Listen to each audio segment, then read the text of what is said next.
सब मेरे भाई बंधुओं को प्रेम भरा राम राम। सब जो मेरे भाई बंधु को हनुमान बेनीवाल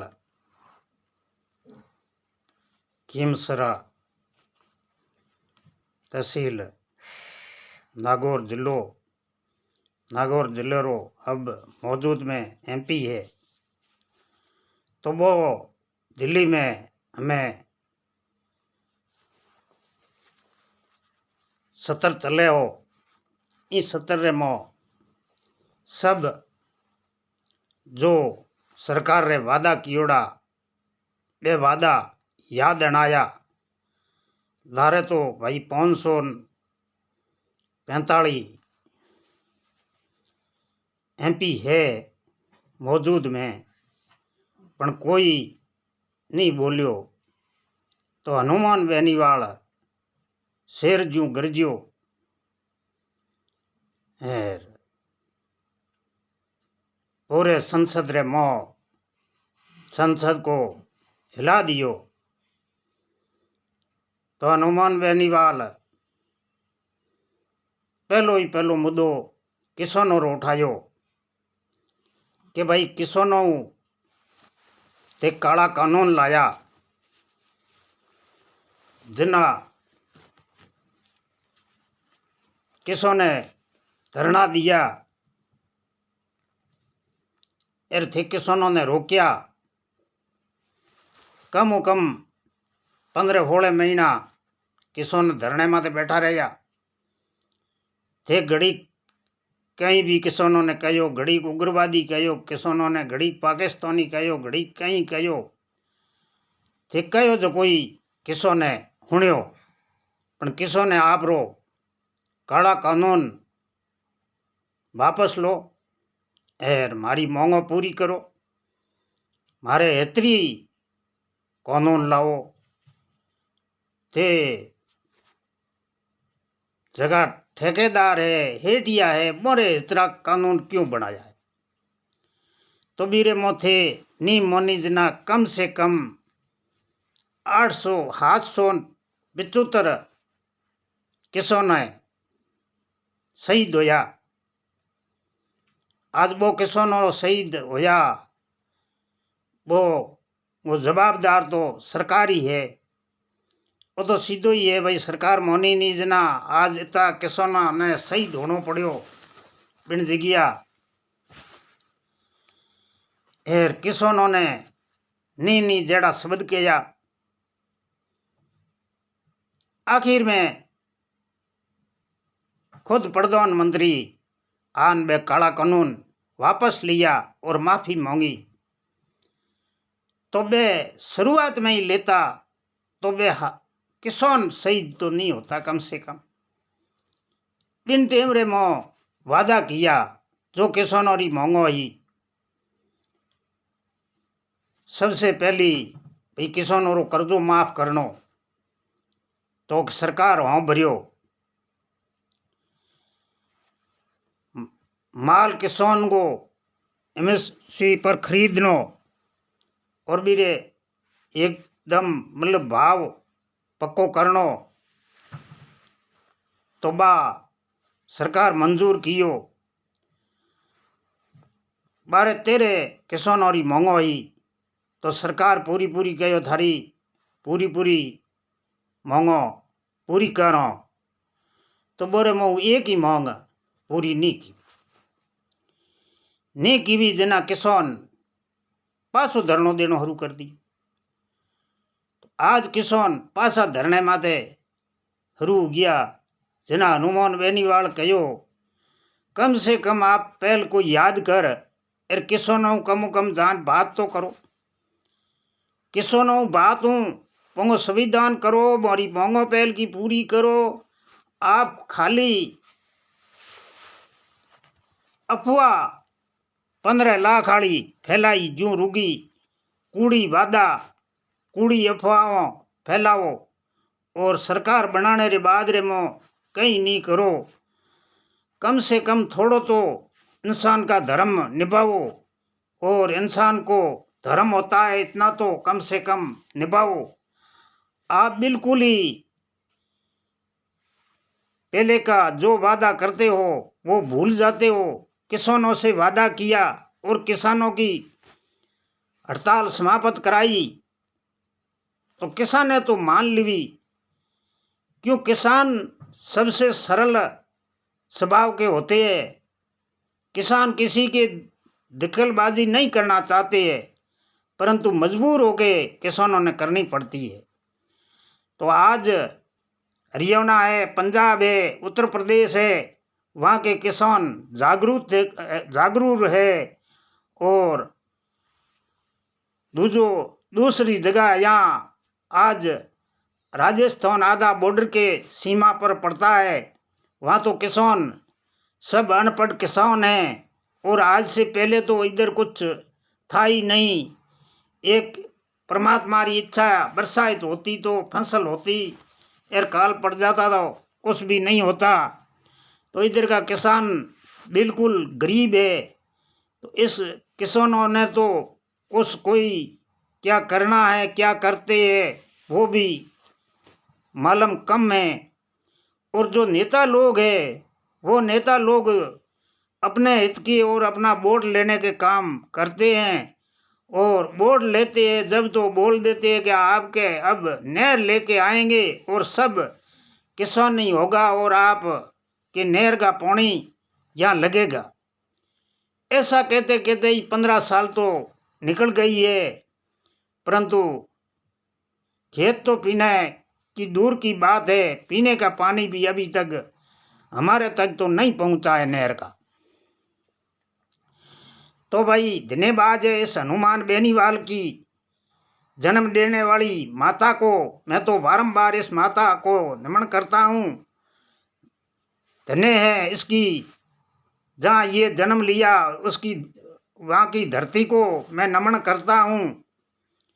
जो हर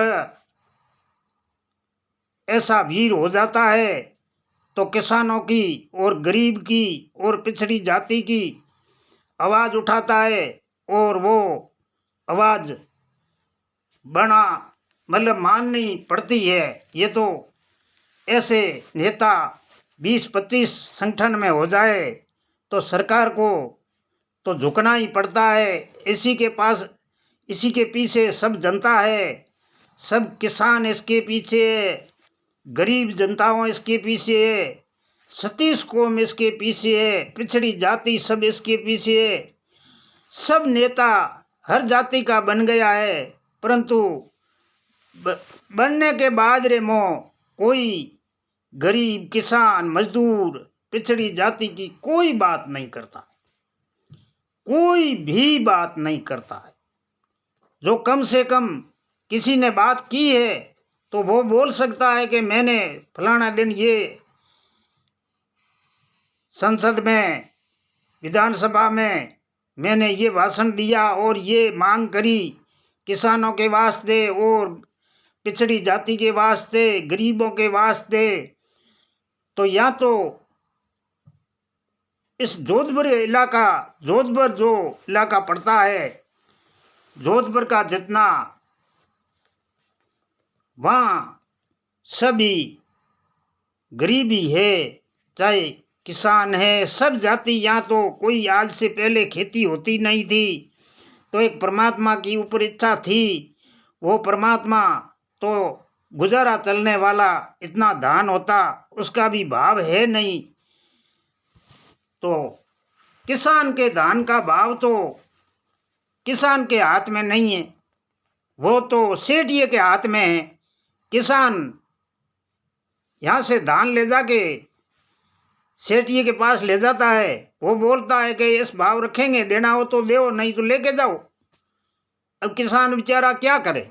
किसान के सामान लाना, घर में आज चाय खांड भी नहीं है, आगे खेती करनी है किसान के लिए, वो खेती का बीज भी लाना है। अब किसान मजबूर होके वो देना पड़ता है। एक तो किसान को संगठन नहीं है, जहाँ पे जरूर अब जागरूक किसान है वहाँ सब कुछ संगठन ही भी करता है, सब एक दूसरे की मदद भी करता है, परंतु ये राजस्थान के इलाका है, इसमें हाल तक ज़्यादा पैसा नहीं है। हर एक के कोडई नेताओं के अलावा और सेठियों के अलावा गुजारा करे इतना भी है। कोई भी चाहे कितनी क्यों नहीं जमीन हो, कुछ भी हो, परंतु ओपत नहीं है तो ओपत के बिना कहाँ पैया होगा। तो भाई हनुमान बेनीवाल ने हर जाति हर वर्ग को और उसी को कहा, आपने राजस्थान के अंदर वादा किया इलेक्शनों से पहले हमारी सरकार बनी तो हम युवाओं को रोजगार देंगे, 2 लाख रोजगार देंगे, और ये पेपर लीक हुए हैं ये परीक्षाओं रद्द करेंगे।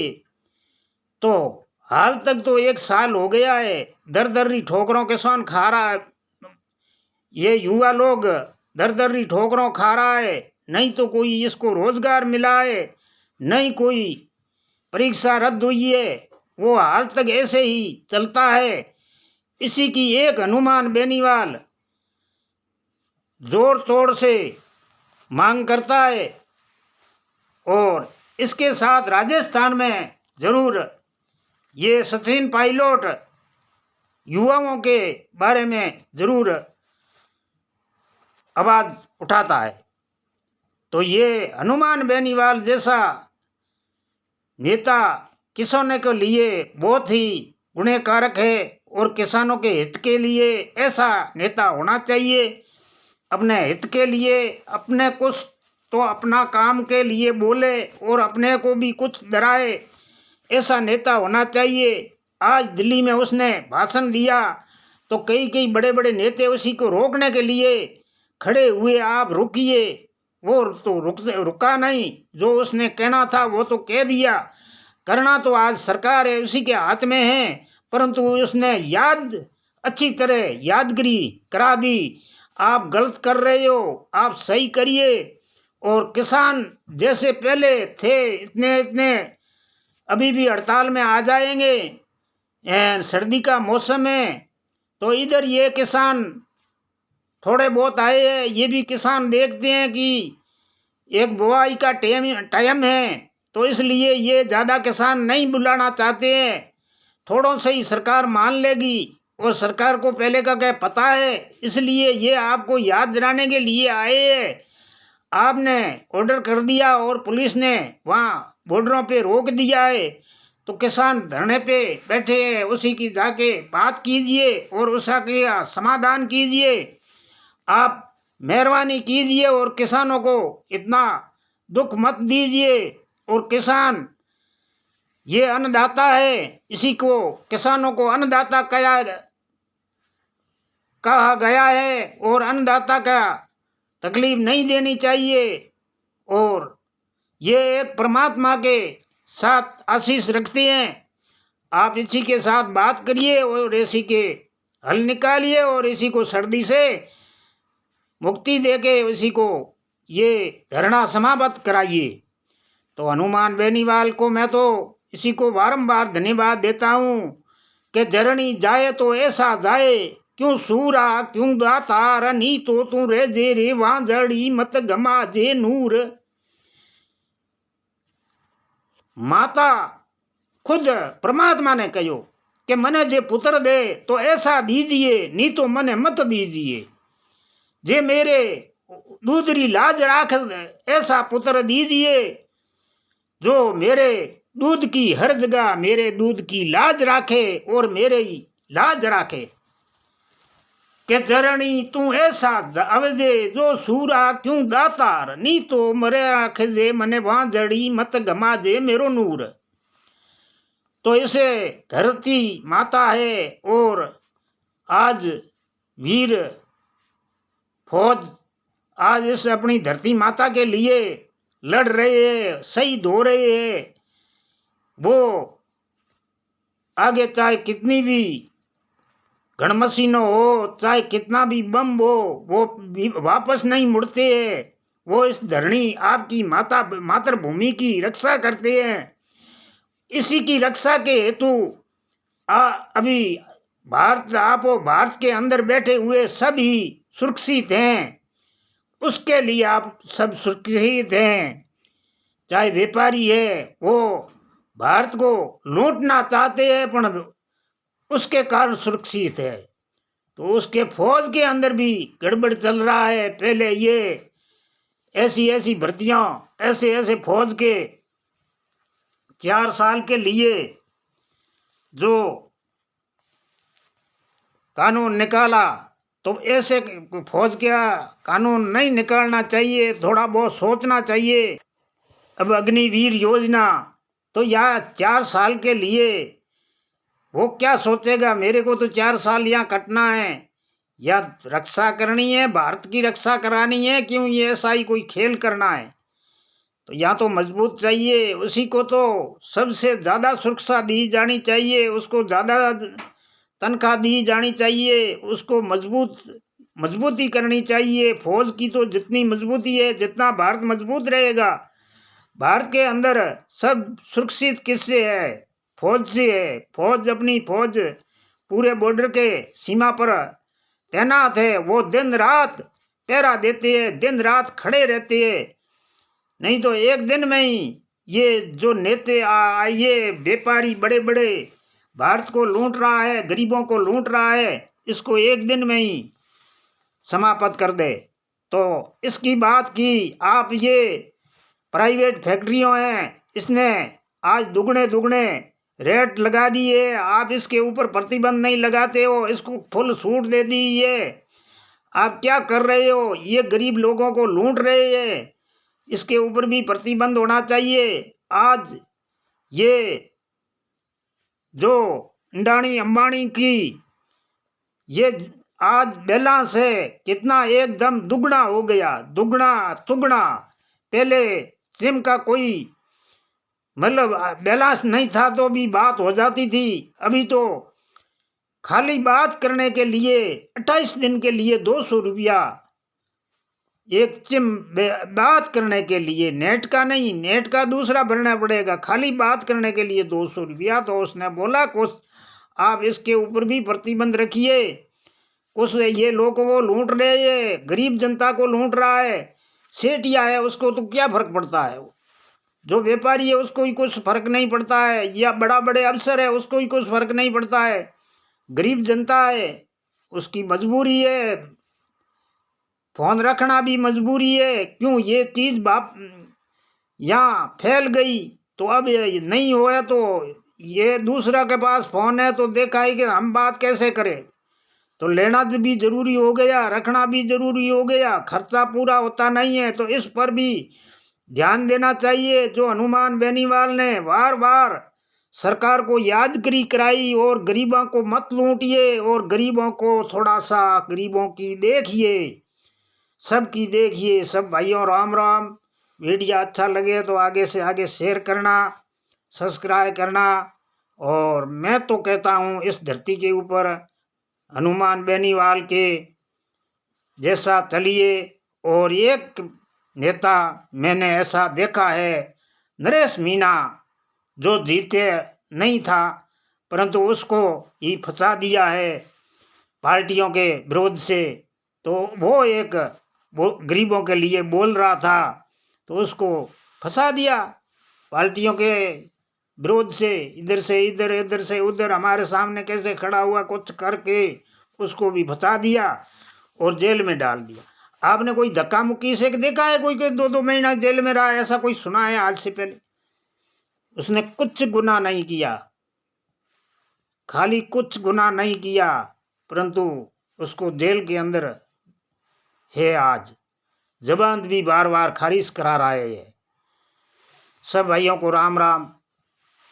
हनुमान बेनीवाल कुछ पैरवी कीजिए नरेश मीना की। और नरेश मीना निरपराधी है, जो बोलचाल में इतनी बार बार जमानत खारिज कर रहा है, इतना मेरे को नहीं अपराध लगता है। वो तो दूसरी जो जांचों हुई है उसमें 4-5 ऐसा सुनने में आते है, उस ऊपर 5-6 मुकदमा लगा दिया, अलग अलग धाराओं से कैसे लगा दिया ये तो मेरे को तो कुछ मालूम नहीं पड़ता है। पुलिस खड़ी, वहाँ बोलचाल हुई, वहाँ पुलिस से बात करके वो गया है, और बाद में पुलिस कह रही है वो तो चकमा दे के भाग गया।